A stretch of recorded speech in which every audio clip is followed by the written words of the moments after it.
Welcome, sports fans, to the Sports with Ed 2021 NFL Draft Special Wrap-Up Show. In this show, I will go over the line selections. I will tell you the grade I gave to the draft overall, and I have a couple other stories for you, not necessarily related to the draft, but related to the NFL that may be of interest to you. One of which I just found out about 2 minutes before I came on air to record this. In this segment, I'm going to start with the Lions draft, however. And just to recap, in the first round, the Lions were expected to take a wide receiver. However, since Jamar Chase had already come off the board, the Lions decided to go with who I thought the Bengals were going to select in Penei Sewell, offensive tackle from Oregon. In the second round, they selected defensive tackle from Washington, Levi. And here we go. I'm going to have fun with this one all season long. Awuzurike.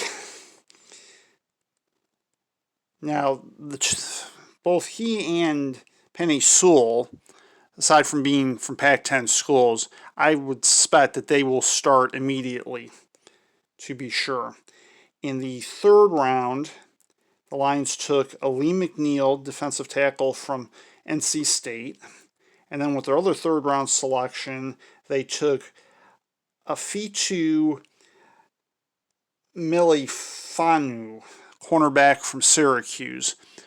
Again, because of the Lions' lack of depth, particularly at cornerback, I would expect that Afitu Milifanu will be a day one starter.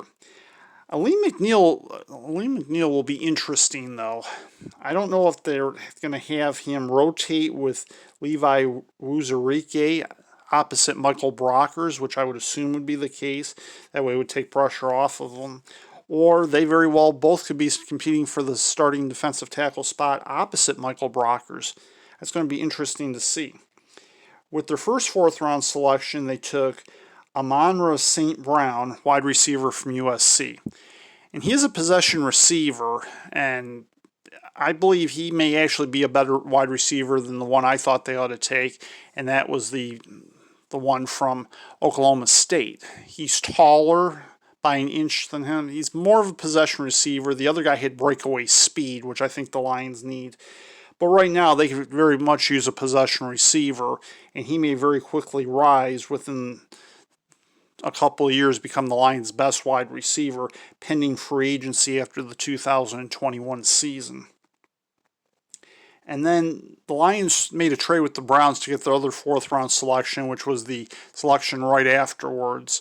They traded their fifth and sixth-round selections in this year's draft for the Browns' and the fourth-round selection next year.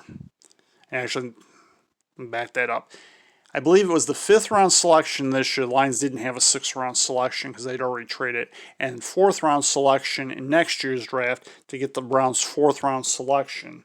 And with that selection, they took Derek Barnes, inside linebacker from Purdue. Now, while I agree with those two selections that wide receiver and inside linebacker are definitely what they needed, considering that Jabril Cox went to the Cowboys 2 selections later, and I'll bet you anything that he will end up being a Pro Bowler, and my fear is of what Derek Barnes is going to be, and I'll get to that in a minute or so. I was so upset by the Lions taking Derek Barnes, I had to stop what I was doing for a while, and I actually had to talk to somebody for a little bit before I could resume. And then after that, I didn't feel too well physically. That's how badly I felt. And I ended up giving the Derek Barnes selection the lowest selection I've ever given it, and here's why. First of all, Derek Barnes is projected, he wasn't even projected to be drafted. Secondly, not long after he was, his grade fell by 7 points. I've never heard anybody's grade falling after they've been drafted, but his did. Why that occurred, I don't know. The other thing was he's projected to be a special teams player. The Lions need somebody, an inside linebacker who can tackle. And granted, while he is tough, I question how talented he is compared to Jabril Cox. And that's why I had the sickening feeling, especially when I saw the Cowboys take him a couple selections later. It just wasn't good. But like I said, that warranted the lowest grade I've ever given anybody in one of my drafts, and I've been doing this for 11 years. I gave the Lions an F minus for that selection.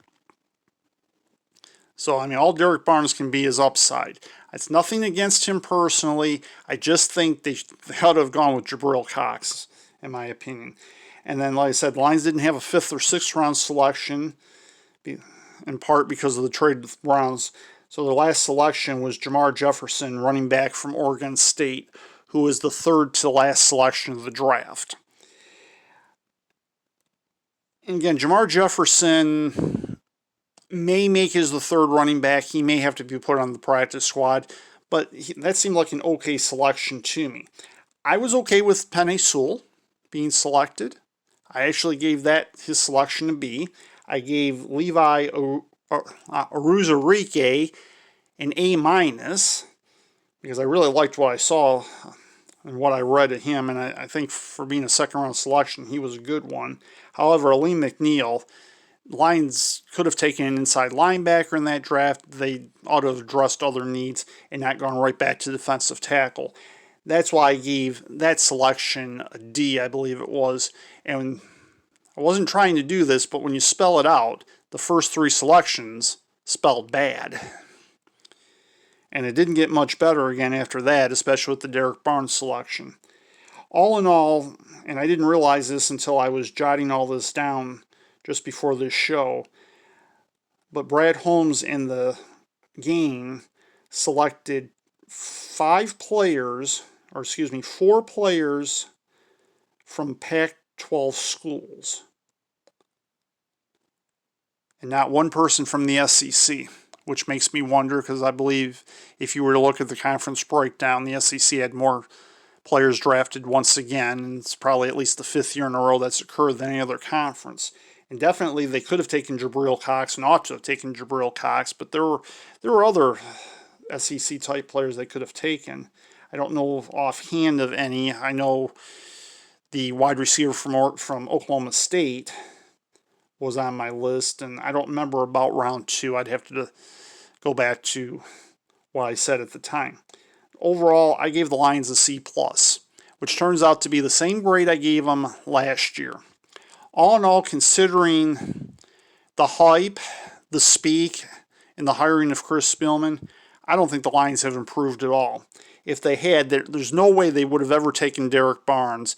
And for Sheila Hemp-Ford to make that selection, I think she's going to have to wear that as a badge of shame. I just don't see Derek Barnes being as good or better than Jabril Cox. And if he even ends up making a few tackles based on his grade, he's going to be far better than what he was projected to be, which was a free agent. It's the worst selection I would say the Lions have made, perhaps since they drafted Carlos Rogers with their 1st round selection in 2002. And I didn't think they ought to take him then, and turned out I was right. Sometimes I've been wrong, but on Derek Barnes' selection, I don't think I am. In terms of the other ones, I think Penei Sewell will fit in nicely. He'll play right tackle, and I believe he will be the starting right tackle, and that's great. The problem is, Lions only took 1 wide receiver, so while they may be able to protect Jared Goff, if he's got nobody to throw it to, he's going to experience a lot of coverage sacks, I would say. And then they took 2 defensive tackles, which they had a need there, but to me they had a greater need at linebacker, especially inside linebacker. You've got to be able to stop the run, and having defensive tackles do it is just not addressing the issue enough. You need to address it with linebackers, and although I know they took Derek Barnes, who is inside linebacker with their 4th round selection, I just don't see him making it. I see him being if he doesn't make it, to me, he's not a major bust, but I don't think he's going to pan out. And then it'll be interesting to see what happens with Afante Melifonwu, and I know I'm probably messing his name up. I'll get used to it the more I hear his name. And then Jamar Jefferson, I expect to be a practice squad player. Now, with that having been said, the Lions have signed 13 free agents, of which 3 are wide receivers. I still don't think that addresses the wide receiver position enough. They have had major losses in that position especially. And the way things are right now, and I'm not ready to get into predictions yet because we're not that close to the start of the season, but I've had a few thoughts under my mind about what I think the Lions' offense is going to be this year, to be sure. But I'll save that for when we get closer to the season because things may very well change. And certainly the Lions are definitely lacking a dynamic wide receiver, to be sure.